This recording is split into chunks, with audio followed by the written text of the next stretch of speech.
Maasai Hashalechem, or Acts chapter 4. And as they were speaking to the people, the priests and the captain of the set-apart place and the Sadducees came upon them, being annoyed, because they taught the people and announced the resurrection from the dead in Yeshua. And they arrested them and put them in jail until the next day, for it was already evening. But many of those who had heard the word believed, and the number of the men became about 5,000. And it came to be on the next day that their rulers and elders and scribes assembled in Jerusalem, as well as Hanan the high priest, and Caiaphas, and Johanan, and Alexander, and as many as were of high priestly descent. And having placed them in the middle, they asked, "By what power or in what name did you do this?"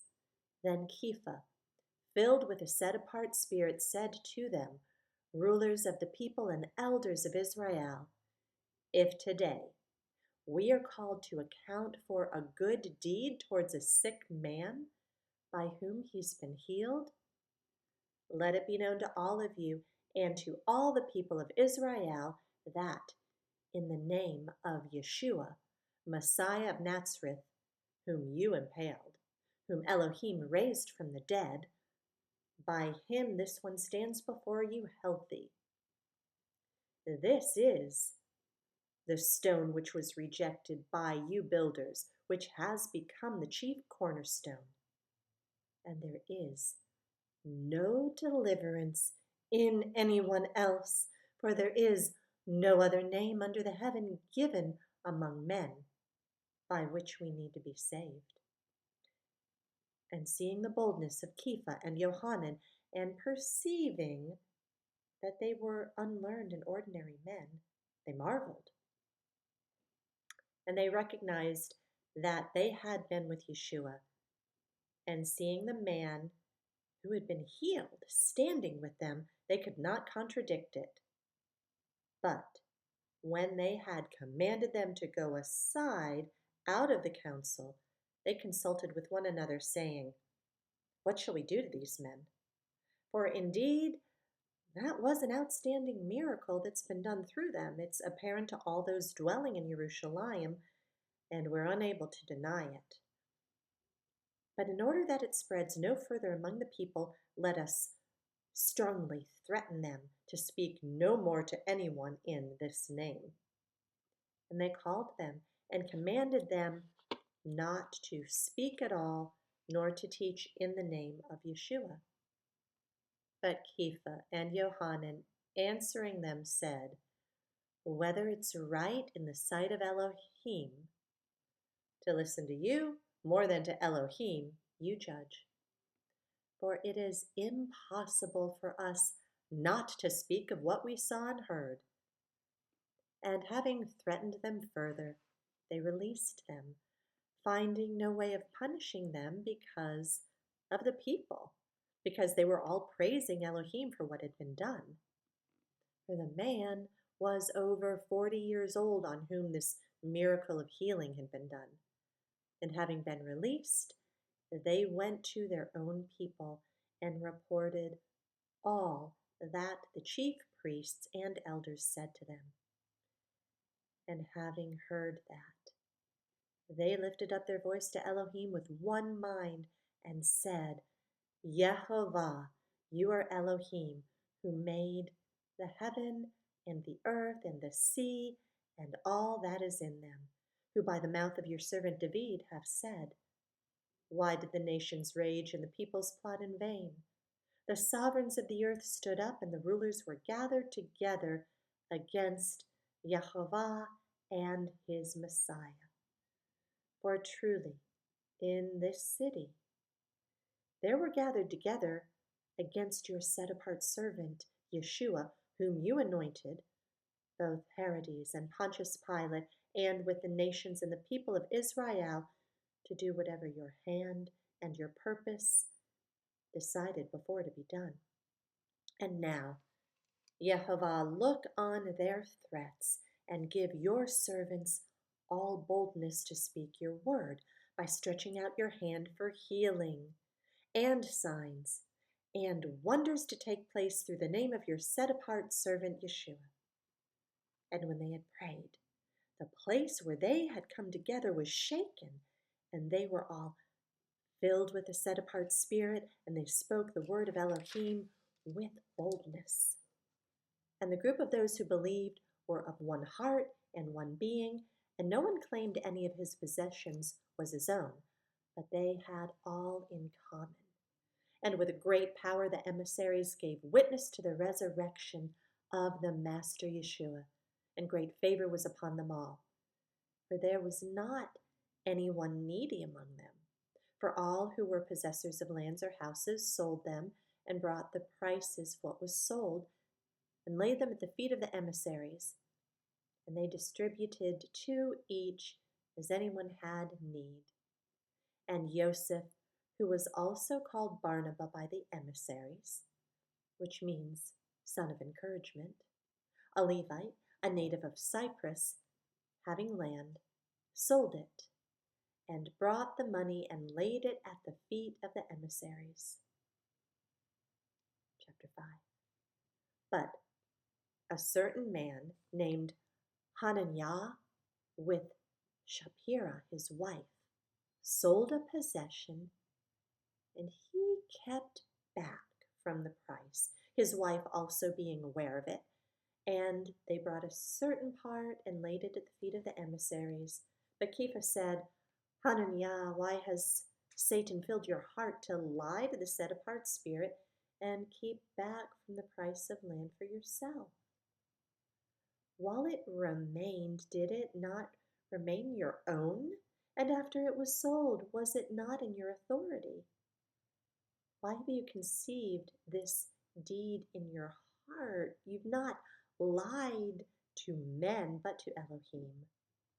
And Hananiah, hearing these words, fell down and breathed his last, and great fear came upon all those who heard of this. But the young men arose and wrapped him up and carried him out and buried him. And it came to be about 3 hours later that his wife came in, not knowing what had taken place. And Kepha responded to her, Say to me whether you sold the land for this much. And she said, Yes, for so much. And Kepha said to her, Why have you agreed to try the spirit of Yehovah? Look, the feet of those who have buried your husband are at the door, and they shall carry you out. And immediately she fell down at his feet and breathed her last, and the young men came in and found her dead, and carrying her out, they buried her beside her husband. And great fear came upon all the assembly and upon all who heard of this. And through the hands of the emissaries, many signs and wonders were done among the people. And they were all with one mind in Shlomo's porch. But of the rest, no one had the courage to join them, however, the people made much of them. And more believers were added to the Master, large numbers of both men and women. So they brought the sick out into the streets and laid them on beds and couches, that at least the shadow of Kepha passing by might fall on some of them. A large number also gathered from the surrounding cities to Jerusalem, bringing sick ones and those who were troubled by unclean spirits, and they were all healed. But the high priest rose up, and all those with him, which is the sect of the Sadducees.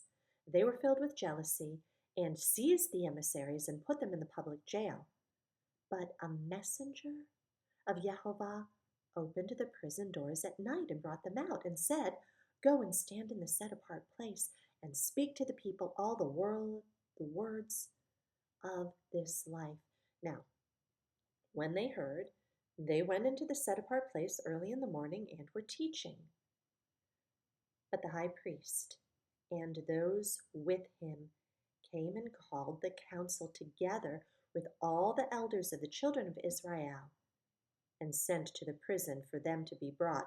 But having come, the officers did not find them in the prison, and they went back and reported it, saying, "We found the prison shut in all safety, and the watches standing outside before the doors. But having opened them, we found no one inside." And as the high priest and the captain of the set apart place and the chief priests heard these words, they were puzzled and wondered what this might be. But one came and reported to them, saying, "Look, the men whom you put in prison are standing in the set apart place and teaching people." Then the captain went with the officers and brought them, not with force, for they feared the people, lest they should be stoned. And having brought them, they set them before the council, and the high priest asked them, saying, "Did we not strictly command you not to teach in this name? And look, you filled Jerusalem with your teaching, and intend to bring the blood of this man upon us." And Kepha and the other emissaries answering said, "We have to obey Elohim rather than men. The Elohim of our fathers raised up Yeshua, whom you laid hands on, hanging him on a timber, him a prince and a savior. Elohim has exalted to his right hand to give repentance to Israel and forgiveness of sins. And we are his witnesses to these matters, and so also is the set apart Spirit, whom Elohim has given to those who obey him." And those hearing were cut to the heart and took counsel to kill them.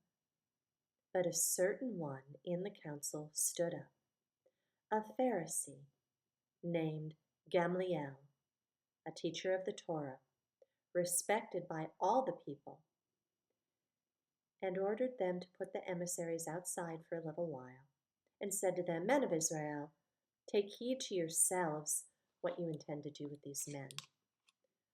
For before these days Toda rose up, claiming to be somebody. A number of men, about 400, did join him. He was slain, and all who obeyed him were dispersed and came to naught. After him, Yehuda of Galil rose up in the days of the census and drew away many people after him. He also perished, and all who obeyed him were scattered. And now I say to you, stay away from these men and leave them alone, because if this plan or this work is of men, it shall be overthrown. But if it is of Elohim, you're unable to overthrow it, lest you even be found to fight against Elohim." And they heeded his advice, and having called the emissaries, beating them, they commanded that they should not speak in the name of Yeshua, and let him go.